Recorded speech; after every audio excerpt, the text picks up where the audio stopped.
Subscribe to our YouTube channel and press the bell icon to get the latest updates. मंडल में मेरे सहयोगी श्रीमान रमेश पोखरियाल निशंक जी, श्रीमान संजय धोत्रे जी,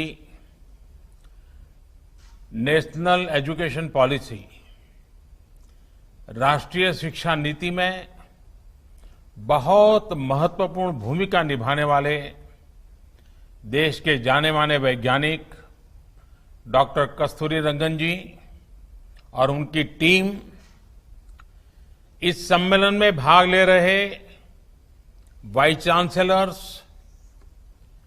अन्य सभी शिक्षाविद, सभी महानुभाव, आप सभी का बहुत बहुत अभिनंदन। नेशनल एजुकेशन पॉलिसी राष्ट्रीय शिक्षा नीति के संदर्भ में आज का ये इवेंट बहुत ही महत्वपूर्ण है। इस कॉन्क्लेव से भारत के एजुकेशन वर्ल्ड को नेशनल एजुकेशन पॉलिसी, राष्ट्रीय शिक्षा नीति के विभिन्न पहलुओं के बारे में विस्तृत जानकारी मिलेगी। जितनी जानकारी और ज्यादा जानकारी ज्यादा स्पष्ट होगी, फिर उतना ही आसान इस राष्ट्रीय शिक्षा नीति का इम्प्लीमेंटेशन भी होगा। साथियों, 3-4 साल के व्यापक विचार विमर्श के बाद लाखों सुझावों पर लंबे मंथन के बाद राष्ट्रीय शिक्षा नीति को स्वीकृत किया गया है। आज देश भर में इसकी व्यापक चर्चा हो रही है। अलग अलग क्षेत्र के लोग, अलग अलग विचारधाराओं के लोग अपने व्यूज दे रहे हैं, राष्ट्रीय शिक्षा नीति को रिव्यू कर रहे हैं। ये एक हेल्दी डिबेट है। ये जितनी ज्यादा होगी, उतना ही लाभ देश की शिक्षा व्यवस्था को मिलेगा। ये भी खुशी की बात है कि राष्ट्रीय शिक्षा नीति आने के बाद देश के किसी भी क्षेत्र से, किसी भी वर्ग से ये बात नहीं उठी कि इसमें किसी तरह का बायस है या किसी एक तरफा कोई झुकाव है। ये एक इंडिकेटर भी है कि लोग बरसों से चली आ रही एजुकेशन सिस्टम में जो बदलाव चाहते थे, वो उन्हें देखने को मिले हैं। वैसे कुछ लोगों के मन में ये सवाल आना बहुत स्वाभाविक है कि इतना बड़ा रिफॉर्म कागज पर तो कर दिया, लेकिन इसे जमीन पर कैसे उतारा जाएगा? यानी अब सबकी निगाहें इसके इम्प्लीमेंटेशन की तरफ है। इस चैलेंज को देखते हुए व्यवस्थाओं को बनाने में जहां कहीं कुछ सुधार की आवश्यकता है, वह हमें सबको मिलकर के करना है और करना ही है। आप सभी राष्ट्रीय शिक्षा नीति के इम्प्लीमेंटेशन में और उस काम में सीधे तौर पर जुड़े हैं और इसलिए आप सबकी भूमिका बहुत ज्यादा है, बहुत अहम है। जहां तक पॉलिटिकल विल की बात है, मैं पूरी तरह कमिटेड हूं, मैं पूरी तरह आपके साथ हूं। साथियों, हर देश अपनी शिक्षा व्यवस्था को अपनी नेशनल वैल्यूज के साथ जोड़ते हुए अपने नेशनल गोल्स के अनुसार रिफॉर्म्स करते हुए आगे बढ़ता है। मकसद ये होता है कि देश का एजुकेशन सिस्टम अपनी वर्तमान और आने वाली पीढ़ियों को फ्यूचर रेडी रखे, फ्यूचर रेडी करें। भारत की नेशनल एजुकेशन पॉलिसी, राष्ट्रीय शिक्षा नीति का आधार भी यही सोच है। राष्ट्रीय शिक्षा नीति 21वीं सदी के भारत की नए भारत की फाउंडेशन तैयार करने वाली है। 21वीं सदी के भारत को हमारे युवाओं और हमारे युवाओं को जिस तरह की एजुकेशन की जरूरत है, जैसी स्किल्स चाहिए, राष्ट्रीय शिक्षा नीति पर इन बातों पर विशेष फोकस है। भारत को ताकतवर बनाने के लिए, विकास की नई ऊंचाई पर पहुंचाने के लिए भारत के नागरिकों को और सशक्त करने के लिए उन्हें ज्यादा से ज्यादा अवसरों के उपयुक्त बनाने के लिए इस एजुकेशन पॉलिसी में खास जोर दिया गया है। जब भारत का स्टूडेंट, चाहे वो नर्सरी में हो या फिर कॉलेज में साइंटिफिक तरीके से पढ़ेगा,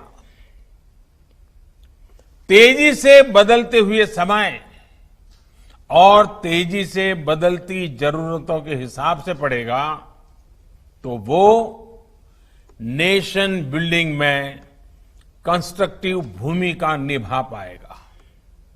साथियों, बीते अनेक वर्षों से हमारे एजुकेशन सिस्टम में बड़े बदलाव नहीं हुए थे। परिणाम ये हुआ कि हमारे समाज में क्यूरोसिटी और इमेजिनेशन की वैल्यूज को प्रमोट करने के बजाय भेड़ चाल को ही प्रोत्साहन मिलने लगा था। कभी डॉक्टर बनने के लिए होड़ लगी, कभी इंजीनियर बनाने की होड़ लगी, कभी वकील बनाने की होड़ लगी। इंटरेस्ट, एबिलिटी और डिमांड की मैपिंग किए बिना होड़ लगाने की प्रवृत्ति से एजुकेशन को बाहर निकालना जरूरी था। हमारे स्टूडेंट्स में, हमारे युवाओं में क्रिटिकल थिंकिंग और इनोवेटिव थिंकिंग विकसित कैसे हो सकती है, जब तक हमारी शिक्षा में पैशन ना हो, फिलॉसॉफी ऑफ एजुकेशन ना हो, पर्पज ऑफ एजुकेशन ना हो। साथियों, आज गुरुवर रविंद्रनाथ ठाकुर की पुण्यतिथि भी है। वो कहते थे, उच्चतम शिक्षा वो है जो हमें सिर्फ जानकारी नहीं देती, बल्कि हमारे जीवन को समस्त अस्तित्व के साथ सद्भाव में लाती है। निश्चित तौर पर राष्ट्रीय शिक्षा नीति का बृहद लक्ष्य इसी से जुड़ा है। इसके लिए टुकड़ों में सोचने के बजाय एक होलिस्टिक अप्रोच की जरूरत थी, जिसको सामने रखने में राष्ट्रीय शिक्षा नीति सफल रही है। साथियों, आज जब राष्ट्रीय शिक्षा नीति मूर्त रूप ले चुकी है। तो मैं उस समय और सवालों की भी चर्चा आपसे करना चाहता हूं जो हमारे सामने शुरुआती दिनों में आए थे। उस समय जो दो सबसे बड़े सवाल थे वो यही थे कि क्या हमारी शिक्षा व्यवस्था हमारे युवाओं को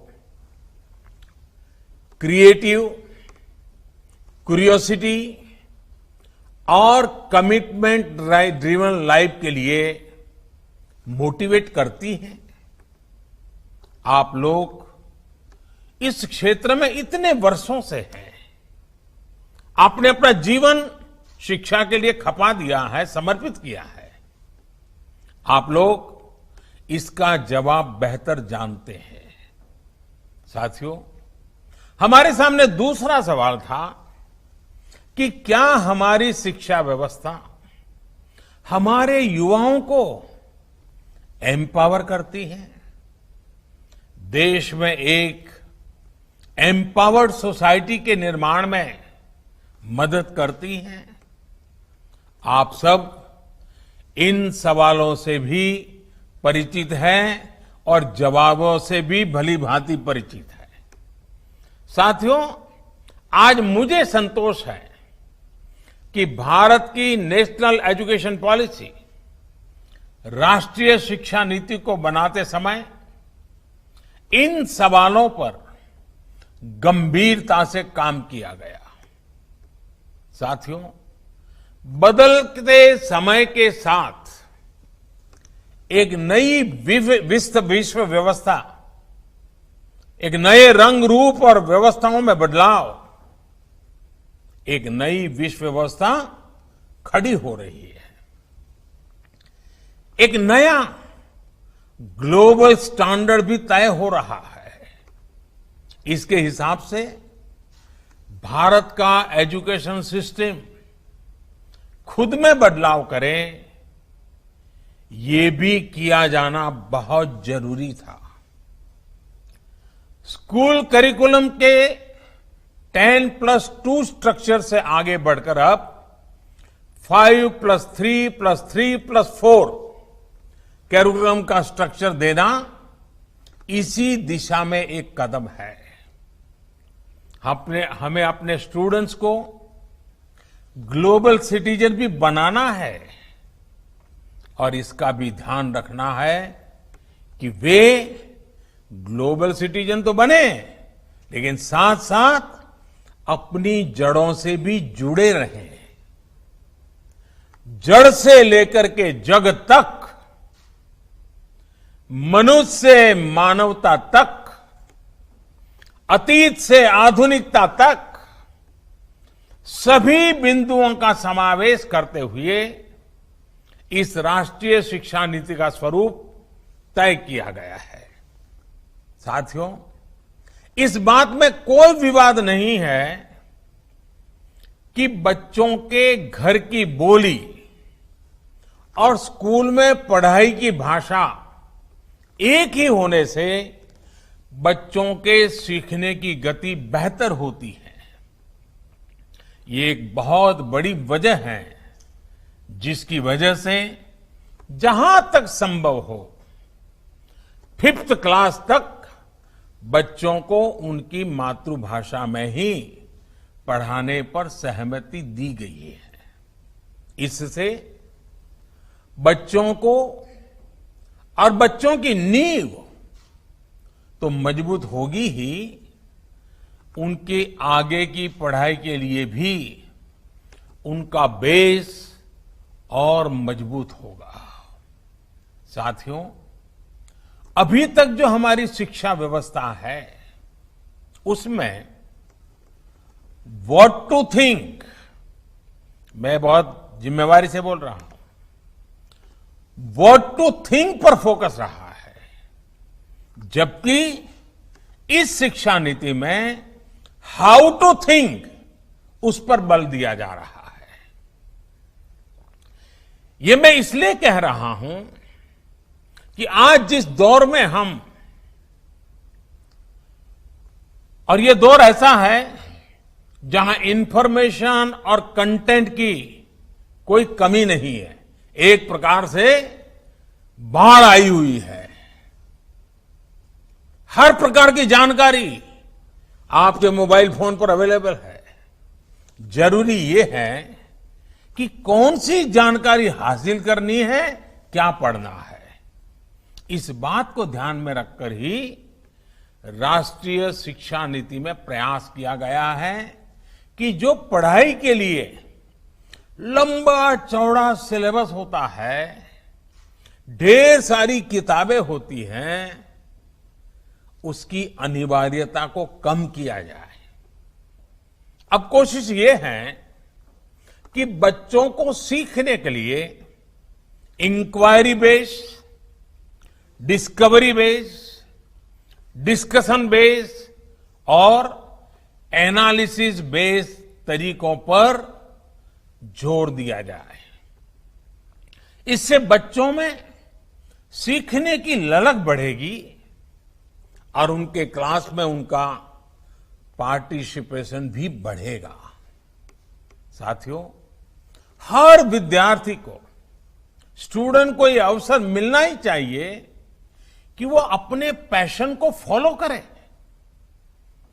वो अपनी सुविधा और जरूरत के हिसाब से किसी डिग्री या कोई कोर्स को फॉलो कर सके और अगर उसका मन करे तो वो छोड़ भी सके। अक्सर ऐसा होता है कि कोई कोर्स करने के बाद स्टूडेंट जब जॉब के लिए जाता है तो उसे पता चलता है कि जो उसने पढ़ा है वो जॉब की रिक्वायरमेंट को पूरा नहीं करता। कई स्टूडेंट को अलग अलग वजहों के से बीच में ही कोर्स छोड़कर जॉब करनी पड़ती है। ऐसे सभी स्टूडेंट्स की जरूरतों का ख्याल रखते हुए मल्टीपल एंट्री एग्जिट का ऑप्शन दिया गया है। अब स्टूडेंट वापस अपने कोर्स से जुड़कर अपनी जॉब रिक्वायरमेंट के हिसाब से ज्यादा इफेक्टिव तरीके से पढ़ाई कर सकता है, लर्न कर सकता है। इसका एक और एस्पेक्ट है, जब स्टूडेंट्स को यह भी स्वतंत्रता होगी कि अगर वो कोई कोर्स बीच में छोड़कर दूसरे कोर्स में प्रवेश लेना चाहे तो वो कर सकते हैं।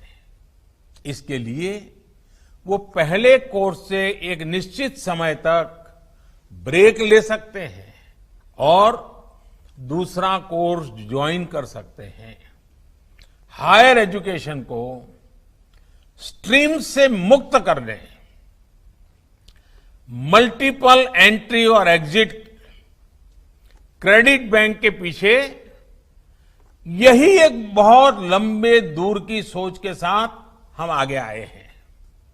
हम उस एरा की तरफ बढ़ रहे हैं जहां कोई व्यक्ति जीवन भर किसी एक प्रोफेशन में ही नहीं टिका रहेगा। बदलाव निश्चित है, मान के चलिए, और इसके लिए उसे निरंतर खुद को रीस्किल और अपस्किल करते रहना ही होगा। नेशनल एजुकेशन पॉलिसी, राष्ट्रीय शिक्षा नीति में इसका भी बारीकी से ध्यान रखा गया है। साथियों, किसी भी देश के विकास में एक बड़ी भूमिका रहती है समाज के हर तबके की गरिमा, उसकी डिग्निटी। समाज का कोई व्यक्ति कोई भी काम करता हो, कोई निम्न नहीं होता है।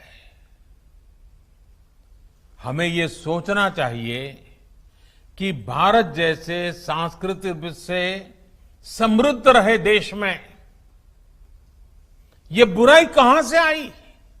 ऊंच नीच का भाव, मेहनत मजदूरी करने वालों के प्रति हीन भाव, इस प्रकार की विकृति हमारे अंदर कैसे घर कर गई, इसकी एक बड़ी वजह रही है कि हमारी एजुकेशन का समाज के इस तबके के साथ एक डिस्कनेक्ट रहा। जब गांवों में जाएंगे, किसान को, श्रमिकों को, मजदूरों को काम करते देखेंगे, तभी तो उनके बारे में जान पाएंगे, उन्हें समझ पाएंगे वो कितना बड़ा योगदान कर रहे हैं। समाज की आवश्यकताओं की पूर्ति के लिए वो कैसे अपना जीवन खपा रहे हैं। उनके श्रम का सम्मान करना हमारी पीढ़ी को, वर्तमान को, भावी पीढ़ी को सीखना ही होगा। इसलिए राष्ट्रीय शिक्षा नीति में स्टूडेंट एजुकेशन और डिग्निटी ऑफ लेबर, उस पर भी बहुत ध्यान दिया गया है। साथियों, 21वीं सदी के भारत से पूरी दुनिया को बहुत अपेक्षाएं हैं। भारत का सामर्थ्य है कि वो टैलेंट और टेक्नोलॉजी का समाधान पूरी दुनिया को दे सकता है। हमारी इस जिम्मेदारी को भी हमारी एजुकेशन पॉलिसी एड्रेस करती है।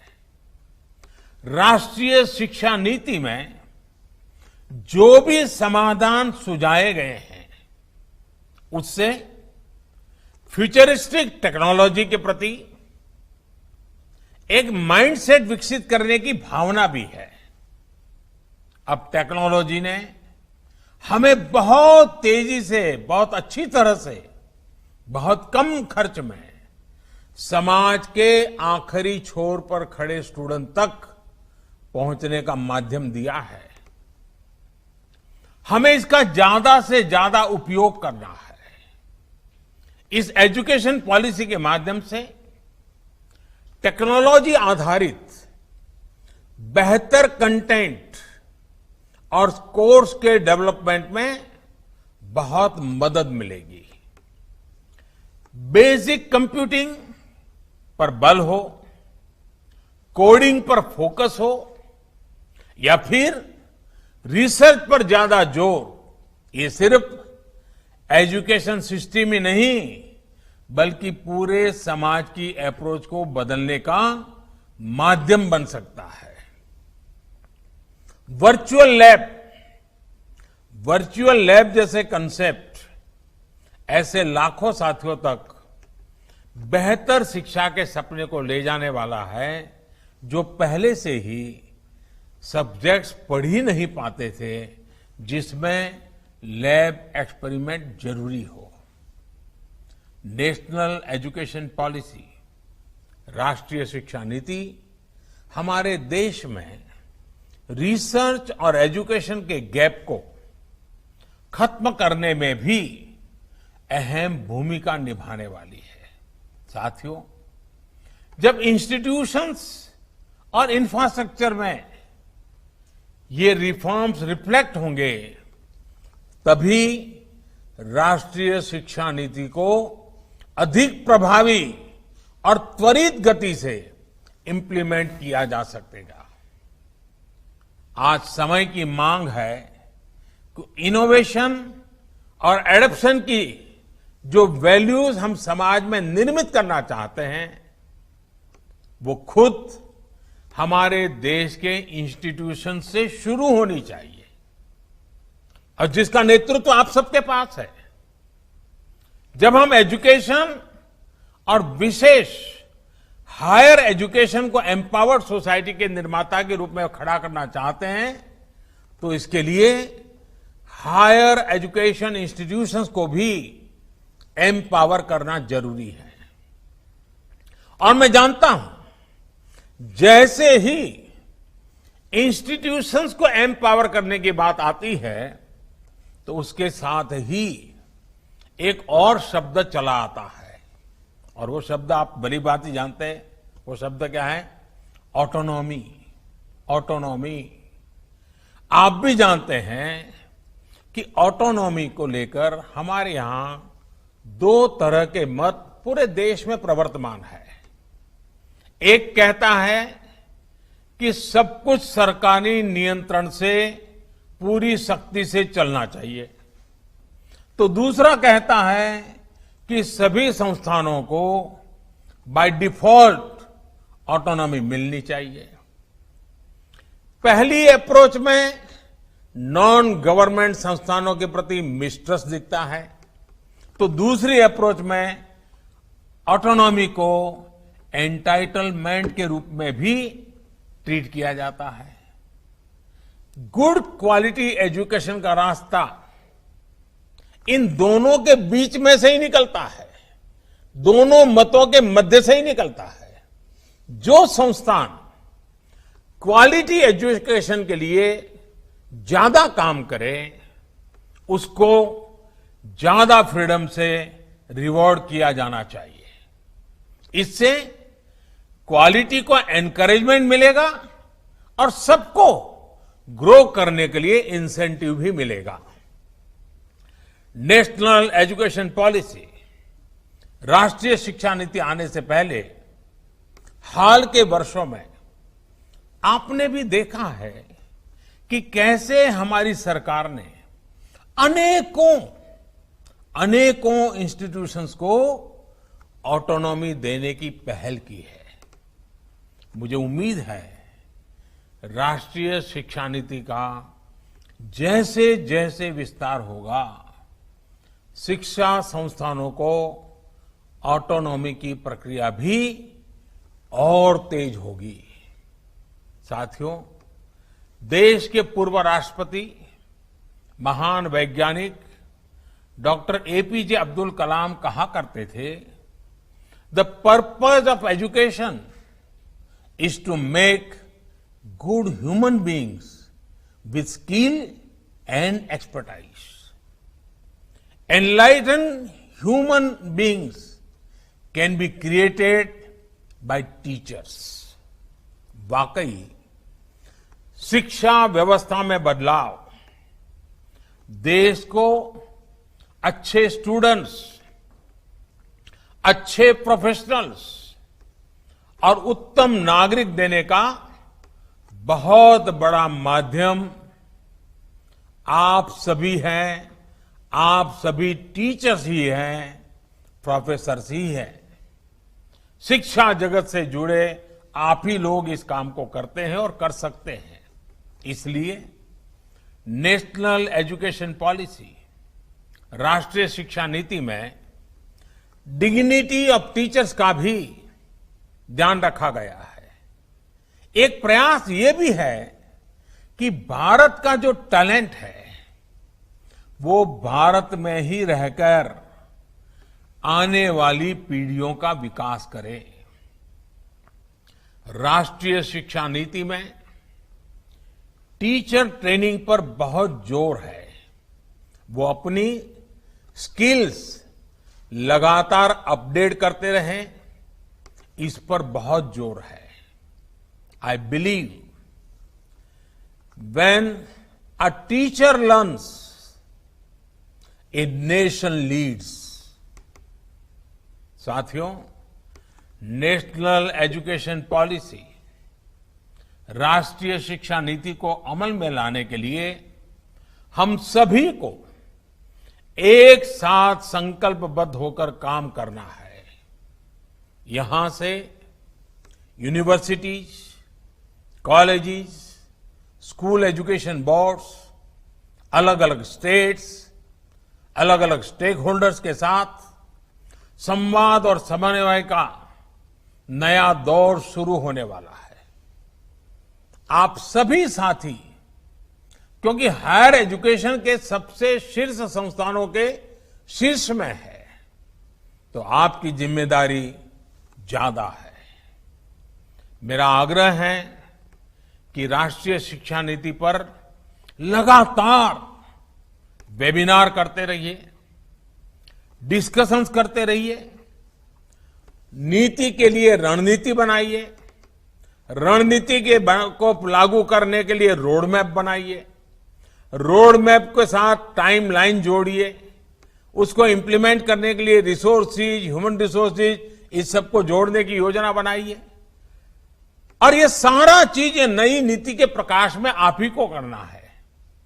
राष्ट्रीय शिक्षा नीति सिर्फ एक सर्कुलर नहीं है। राष्ट्रीय शिक्षा नीति सिर्फ सर्कुलर जारी करके, नोटिफाई करके इंप्लीमेंट नहीं हो सकती है। इसके लिए मन बनाना होगा। आप सभी को दृढ़ इच्छा शक्ति दिखानी होगी। भारत के वर्तमान और भविष्य को बनाने के लिए हमारे इन प्रयासों से पूरी शताब्दी को एक दिशा मिलने वाली है। और इसमें इस गौरवपूर्ण अध्याय में जुड़ने के लिए मैं आपको निमंत्रित देता हूं। इसमें आपका योगदान बहुत आवश्यक है। इस कॉन्क्लेव को देख रहे, सुन रहे प्रत्येक का योगदान आवश्यक है। मुझे विश्वास है इस कॉन्क्लेव में राष्ट्रीय शिक्षा नीति के इफेक्टिव इंप्लीमेंटेशन को लेकर बेहतर सुझाव, बेहतर समाधान निकल करके आएंगे।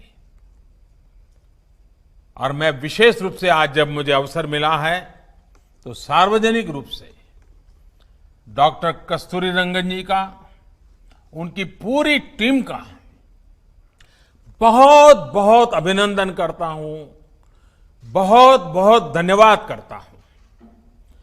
यह काम छोटा नहीं था, बहुत बड़ा काम था। बहुत लोगों के सुझाव थे, बहुत अपेक्षाएं थी। और फुल स्टॉप कॉमा भी उधर उधर हो जाता तो पता नहीं क्या हो जाता। और इसलिए कस्तूरीरंगन जी और उनकी टीम ने कितनी बारीकी से, एक तपस्या की तरह इस काम को किया होगा, तब जाकर के संपूर्णतः विवादों से मुक्त, विश्वास से भरी हुई, सपनों को संवारने वाली, संकल्प को ताकत देने वाली और सिद्धि में अटूट श्रद्धा के साथ ये नई शिक्षा नीति हमारे सामने आई है। मुझे विश्वास है कि देश के भावी पीढ़ी के उज्जवल भविष्य के लिए, वर्तमान पीढ़ी के सामर्थ्य को बढ़ाने के लिए ये नई शिक्षा नीति बहुत काम आएगी। मैं फिर एक बार शिक्षा जगत के आप सभी महानुभावों को प्रणाम करते हुए बहुत बहुत शुभकामनाएं देता हूं, बहुत बहुत आभार व्यक्त करता हूं।